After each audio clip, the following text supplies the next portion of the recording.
उस औरत ने सपने में भी नहीं सोचा था कि उसका वो पति, जिससे वो सबसे ज्यादा नफरत करती थी, तलाक के वक्त उसे बचाने के लिए अपनी जान दे देगा। वो एक कार एक्सीडेंट में मारा गया। मरते मरते, खून से लथपथ हालत में, उसने उससे कहा, अगर कभी न मिलूं, सू किंग्युए, सू किंग्यू। उसे अपनी बाहों में थामे फूट फूट कर रो रही थी। उस पल उसे खुद से नफरत हो गई।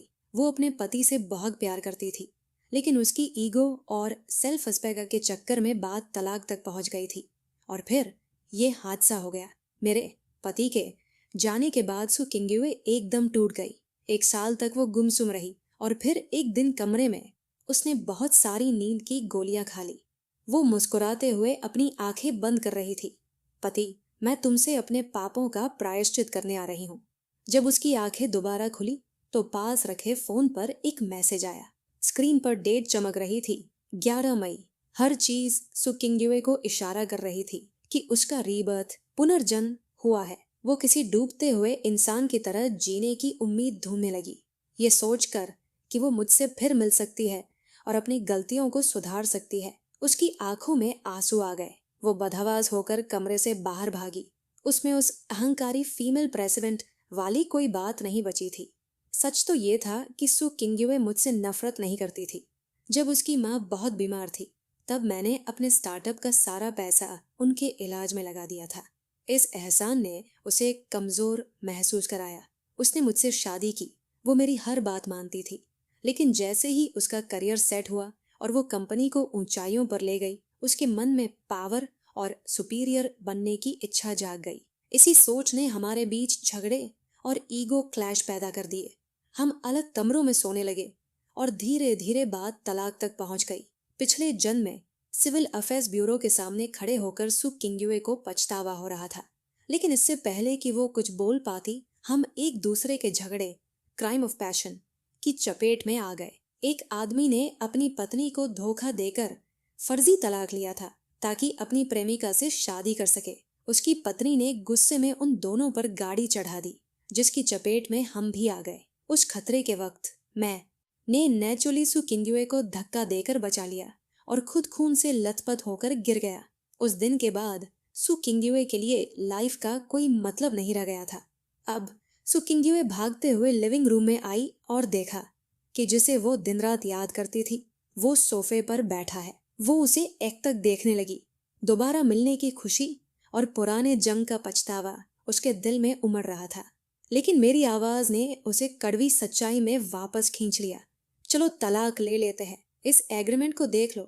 अगर कोई प्रॉब्लम नहीं है तो साइन कर दो। कल वक्त निकाल कर मेरे साथ सिविल अफेयर्स ब्यूरो चलना। सु किंग्युए को ऐसा लगा जैसे उसके पैरों तले जमीन खिसक गई हो। भगवान ने उसे मौका तो दिया, लेकिन हमारे बीच का रिश्ता अभी भी टूटने की कगार पर था। उसे लगा कि अगर इस बार भी वो कार एक्सीडेंट टल गया, तब भी हम अजनबियों की तरह रहेंगे और उसका पति किसी और का हो जाएगा। पति, प्लीज हम तलाक नहीं लेंगे। क्या ये ठीक नहीं होगा? सु किंग्युए ने रोते हुए कहा। शायद मैंने ये शब्द बहुत टाइम से नहीं सुने थे, इसलिए मुझे ये बहुत अजीब लगा। मैंने सु किंग्युए की तरफ देखा। कॉलेज के दिनों में वो बला की खूबसूरत थी और आज भी वो किसी चांद की तरह चमक रही थी। लेकिन मेरे दिल में अब वो फीलिंग नहीं बची थी। मैं थक गया हूँ। मुझे भी छोड़ दो और खुद भी आजाद हो जाओ। सु किंग्युए, तुम अब वो पुरानी लड़की नहीं रही और मैं भी इस शादी में खुद को खो चुका हूँ। जो घर कभी खुशियों का मंदिर था, वो अब एक ठंडी जेल बन गया है। कौन से हस्बैंड वाइफ बिना वजह अलग कमरों में सोते हैं? मैं बच्चा चाहता था, लेकिन तुमने हर बार बात टाल दी। मैंने गहरी सांस ली। पुरानी बातें याद करने का कोई फायदा नहीं है। तुम हमेशा से कोल्ड रही हो।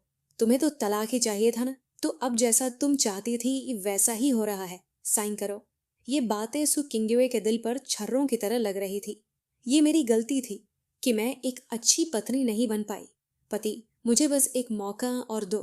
मैं एक अच्छी वाइफ बनूंगी और पूरी जिंदगी तुम्हें प्यार करूंगी। मुझे समझ नहीं आ रहा था कि हमेशा बर्फ की तरह ठंडी रहने वाली मेरी बीवी आज क्यों रो रही है। क्या उसे सच में फर्क पड़ रहा है या उसे डर है कि लोग उसे लालची समझेंगे? पिछले कुछ सालों का टॉर्चर याद करके मेरा फैसला नहीं बदला। तुम साइन करो या न करो, ये तलाक होकर रहेगा। पुरानी यादों के नाम पर चलो शांति से अलग होते हैं। मैंने एग्रीमेंट सोफे पर छोड़ा और दूसरे कमरे में चला गया। बाथरूम में शावर के नीचे खड़े होकर मैं सोच रहा था कि आज सो किंगयुए का बिहेवियर मेरी उम्मीदों से एकदम अलग था। जैसे जैसे उसकी कंपनी बड़ी हुई, हमारे बीच का गैप भी बढ़ता गया। वो पहले जैसी सॉफ्ट नहीं रही थी। क्या हमारे बीच अब भी प्यार बचा था? अगली सुबह मैं ऑफिस चला गया। मेरी असिस्टेंट चेन किंग जो शुरू से मेरे साथ थी, मेरे लिए चाय लेकर आई। उसे पता था कि मेरा मूड खराब है। दोपहर को जब वो मेरे लिए लंच लगा रही थी और मजाक में कह रही थी, बॉस खाना खा लो, वरना मुझ जैसी असिस्टेंट की सेवा करने की ताकत कहाँ से आएगी। तभी दरवाजे पर एक रसूखदार और ठंडी शख्सियत खड़ी थी, सू किंगयुए। वो अपने ऑफिस गियर में एक आइसबर्ग फीमेल प्रेसिडेंट लग रही थी। हाथ में एक टिफिन बॉक्स था। ऑफिस में सन्नाटा छा गया। सू किंगयुए ने जब चेन किंग को मेरा खाना लगाते देखा तो उसे जलन महसूस हुई। उसे लगा जैसे उसकी जगह कोई और ले रहा है। मैंने किंग को बाहर जाने के लिए कहा। कमरे में सिर्फ हम दोनों थे। सू किंगयुए ने धीरे से कहा, पति, मैं तुम्हारे लिए लंच लाई हूँ, चख कर देखो कि तुम्हारे टेस्ट का है या नहीं। उसने लंच बॉक्स खोला जिसमें मेरी पसंद की सारी चीजें थी, लेकिन मैंने उसका लाया खाना छोड़कर दूसरा खाना चुना और पूछा, अचानक तलाक का इरादा क्यों बदल दिया? क्या प्रॉपर्टी के बंटवारे की टेंशन है? अगर ऐसा है तो बेफिक्र रहो, मैं अपना ख्याल रख सकता हूँ। तुम्हारी प्रॉपर्टी पर मेरी नजर नहीं है। पति, मैंने कभी तुमसे तलाक लेने का नहीं सोचा था। अच्छा, तो ये बातें क्या उस किंगयुए की है जिसने कल तक मुझसे बात तक नहीं की थी? मुझे उसकी बात पर यकीन नहीं हुआ। पैसा और स्टेटस हमारे बीच की दीवार बन चुके थे। सु किंगयुए ने हार नहीं मानी। चाहे तुम मानो या न मानो, मेरे दिल में हमेशा सिर्फ तुम ही रहे हो। मैं ये नहीं कहती कि तुम अभी सब कुछ भूल जाओ, क्योंकि मैंने तुम्हें बहुत हर्ट किया है। तुम्हारी जो भी शर्त हो मैं पूरी करूंगी। मैंने कोई जवाब नहीं दिया। वो जाने लगी, लेकिन जाते जाते कह गई, काम में ज्यादा जान मत फूंको, आराम भी किया करो। पैसों की फिक्र मत करो, घर में बहुत है। मुझे लगा कि अगर मैंने उसके पैसे यूज किए तो मुझे फिर से उसका कोल्ड बिहेवियर सहना पड़ेगा। अपनी डिग्निटी और फ्रीडम के लिए मुझे खुद कमाना ही होगा। सु किंगयुए वहां से सीधे शॉपिंग मॉल गई। आज हमारी मैरिज एनिवर्सरी थी। उसने मेरे लिए सब कुछ खरीदा, कपड़े, टाई, जूते, महंगी घड़ियां और यहाँ तक कि 2 स्पोर्ट्स कारें भी। उसे खुद पर खर्च करने से ज्यादा मेरे लिए खर्च करने में खुशी मिल रही थी। तभी उसकी फ्रेंड शेन वंजी का फोन आया, जिसने उसे अपने रिसोर्ट चलने को कहा। सु किंगयुए ने साफ मना कर दिया, क्योंकि वो अब अपना हर पल मेरे साथ बिताना चाहती थी। उसने शेन वांजी से पूछा, यार, एक आदमी का दिल दोबारा कैसे जीतते हैं? शेन वांजी को लगा कि सु किंगयुए जैसी खूबसूरत और पावरफुल औरत के पीछे तो दुनिया पागल है। उसे ऐसी सलाह की क्या जरूरत? फिर भी उसने कहा, किंगयुए, शायद तुम बहुत ज्यादा रूखी रही हो। पति पत्नी के बीच ईगो और सो कॉल्ड क्लास नहीं देखी जाती। अपनी हिचक छोड़ो और एक पत्नी का हक जताओ। जब वो तुम्हारी केयर और सॉफ्ट साइड देखेगा तो उसका दिल अपने आप पिघल जाएगा। सहेली की बात ने सु किंगयुए के दिमाग की बत्ती जला दी। उसने सोचा, अगर पहाड़ मेरे पास नहीं आता तो मैं पहाड़ के पास जाऊंगी। अगर पति बेडरूम में सोने नहीं आता तो वो खुद उसके कमरे में जाकर सोएगी। आखिर वे अभी भी लीगल हस्बैंड वाइफ है और एक ही बिस्तर पर सोना कोई गलत बात नहीं है। शाम को घर पर अचानक उसे महसूस हुआ कि वो किसी के करीब है, इतना करीब कि नाक से नाक टकरा रही थी। उसने धीरे से एक प्यारा सा किस किया। ऐसा लगा जैसे वक्त पीछे मुड़ गया हो, वही पुराने खुशनुमा दिन लौट आए हों जब दोनों एक ही बिस्तर पर साथ सोते थे। सु किंगयुए की नींद काफी कच्ची थी। वो अक्सर मुझसे, पति से पहले जाग जाती थी। उस वक्त वो खुद को रोक नहीं पाती थी और सोते हुए पति को चोरी छिपे चूम लिया करती थी। फिर वो उसे जी भर के निहारती रहती, जैसे मन ही नहीं भर रहा हो। वो चाहती थी कि जब पति की आंख खुले तो सबसे पहले उसे ही देखे। अगर चोरी छिपे चूमते वक्त पति पकड़ लेता तो फिर उसे प्यार भरी सजा भी भुगतनी पड़ती थी। आज जब वो उन दिनों को याद कर रही थी तो उसे सब बहुत प्यारा लग रहा था। वो उसे और जोर से गले लगाना चाहती थी, पर डर था कि कहीं उसकी नींद न खुल जाए। वो बुदबुदाई, पतिदेव, क्या आप मुझे एक बार फिर प्यार कर सकते हैं? अगर आप कुछ नहीं बोले तो मैं इसे आपकी हाँ समझूंगी। वो खुद को दिलासा देने के लिए पागलों की तरह बातें कर रही थी।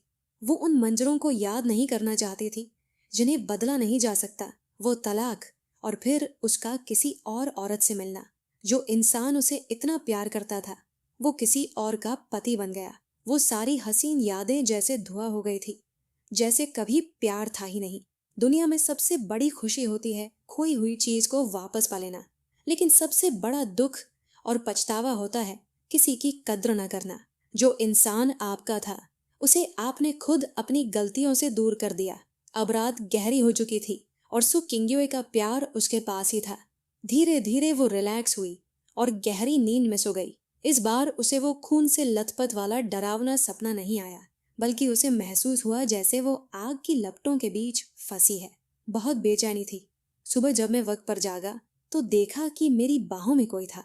वो बेहद खूबसूरत थी, पर उसकी हालत थोड़ी खराब लग रही थी। उसे पसीना आ रहा था, मौसम बदल रहा था और फ्लू फैला हुआ था। सु किंग्युए को कल भी थोड़ी खांसी थी, पर उसने ध्यान नहीं दिया। दिन भर काम में बिजी रहती थी और रात को इस जुगत में कि पति का दिल कैसे जीता जाए।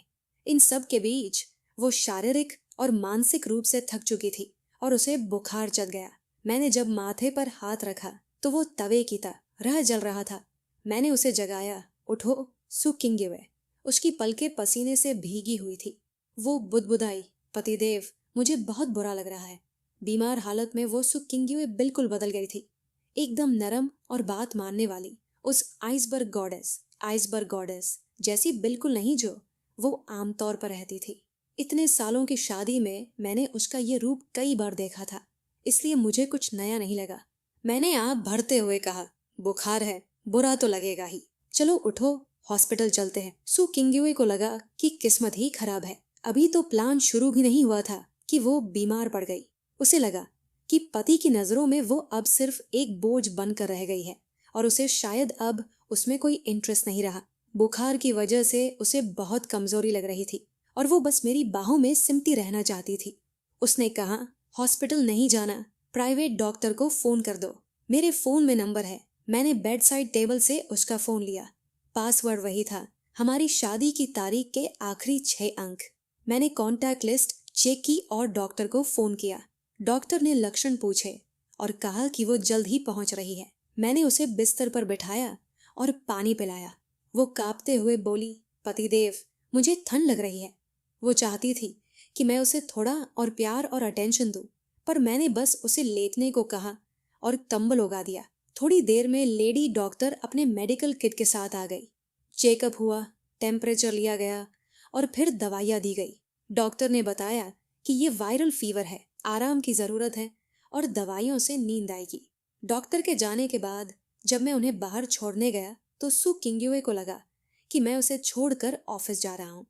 बीमार इंसान मानसिक रूप से कमजोर हो जाता है। उसे लगा कि अब वो कोई बड़ी सीईओ नहीं, बस एक लाचार पत्नी है जिसे अपने पति की जरूरत है। जब मैं कमरे में वापस आया तो देखा कि वो बिस्तर से उठने की कोशिश कर रही है। मैंने सख्त लहजे में कहा, चुपचाप लेटी रहो। उसमें कोई प्यार नहीं था, बस एक कमान थी। वो मिन्नतें करने लगी, पतिदेव, क्या आज आप ऑफिस न जाकर मेरे पास रुक सकते हैं? उस वक्त उसकी आंखों में एक ऐसी कशिश थी जो किसी का भी दिल पिघला दे। वो कोल्ड ब्यूटी अब गिड़गिड़ा रही थी। मैंने उसे याद दिलाया कि आज वीकेंड है, मैं घर पर ही हूँ। उसने धीरे से कहा, पतिदेव, क्या हम तलाक न लें? मैंने दवाई का रैपर कचरे में फेंकते हुए कोई जवाब नहीं दिया। शादी के पहले साल भी उसे बुखार हुआ था।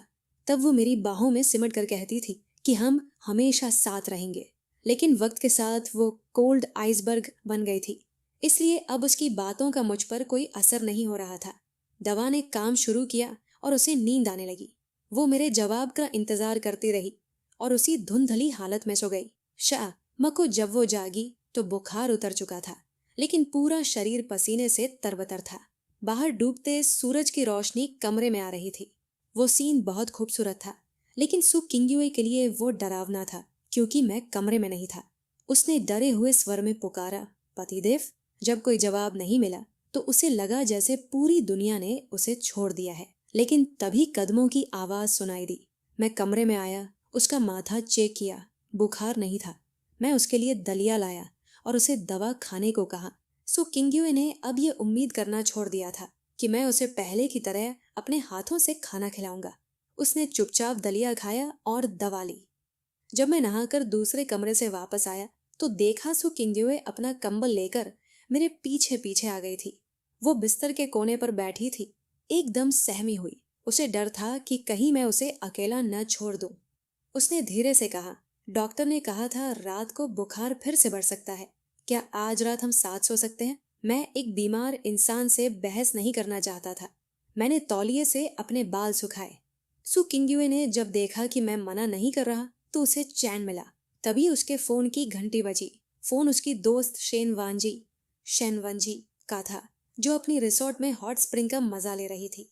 उसने कॉल पर सु किंग्युए से पूछा, क्या चल रहा है? तुम्हारा मामला कहाँ तक पहुंचा? सु किंग्युए ने मेरी तरफ देखा। मैं अपने लैपटॉप पर बिजी था और कहा, गलती से ही सही, पर थोड़ी प्रोग्रेस हुई है। शेन वांजी समझ गई कि सु किंग्युए बीमार है और उसका पति उसके पास ही है। उसने सु किंग्युए को सलाह दी, देखो तुम बहुत ज्यादा रिजर्व रहती हो, अपनी ईगो छोड़ो, कुछ सेक्सी नाइटवेयर ट्राई करो, अपने पति को रिझाओ। अगर उसे खो दिया तो बाद में बहुत पछतावा होगा। शेन वांजी खुद अतीत के किसी दुख में थी और नहीं चाहती थी कि उसकी सहेली भी वही गलती दोहराए। सु किंग्युए ने फोन रखा। कमरे में शांति थी। हम दोनों अलग कमरों में सोने के आदी हो चुके थे, इसलिए अब साथ सोना थोड़ा अजीब लग रहा था। मैं उसकी तरफ पीठ करके लेट गया। वो पीछे से आई और मुझे गले लगा लिया। उसे मेरी चौड़ी पीठ में सिक्योरिटी महसूस हो रही थी। वो पछता रही थी कि उसने इतने साल अलग सोकर बर्बाद कर दिए। उसने फिर से वही बात छेड़ी, कल माँ का फोन आया था, वो बच्चों के लिए पूछ रही थी। मैंने बिना मुड़े कहा, मैं इस बारे में बात नहीं करना चाहता। जब मैं बच्चे चाहता था तब तुमने मना कर दिया था। अब मुझे कोई फर्क नहीं पड़ता। अच्छा ही है कि हमारा कोई बच्चा नहीं है, ताकि तलाक के बाद हम अपनी अपनी राह आसानी से चुन सके। सु किंग्युए जानती थी कि उसने मेरा दिल बुरी तरह दुखाया है। वो हार मानने को तैयार नहीं थी। उसने कहा, जब मैं ठीक हो जाऊंगी तब हम प्लानिंग करेंगे। आपको 2 बच्चे चाहिए थे ना, एक लड़का और एक लड़की। वो कमजोर थी, फिर भी उसने प्यार से मुझे पुकारा, लेकिन मैं चुपचाप आंखें बंद करके सो गया। सु किंग्युए के हाथ अब थोड़े शरारती हो रहे थे। वो करीब आने की कोशिश कर रही थी। मैंने उसका हाथ पकड़ा और कहा, लगता है तुम ठीक हो गए हो। अगर ऐसा है तो वापस अपने कमरे में जाओ। उसने जवाब दिया, मैं नहीं जाऊंगी। मैं तुम्हारे बिना नहीं रह सकती। मुझे पता है पहले मैंने ही अलग सोने को कहा था। मेरी गलती थी। मेरी गर्म सांसें उसके कानों के पास महसूस हो रही थी। वो कांपते हुए बोली, पतिदेव, अगर आपको बेचैनी हो रही है तो मैं आपकी मदद कर सकती हूँ।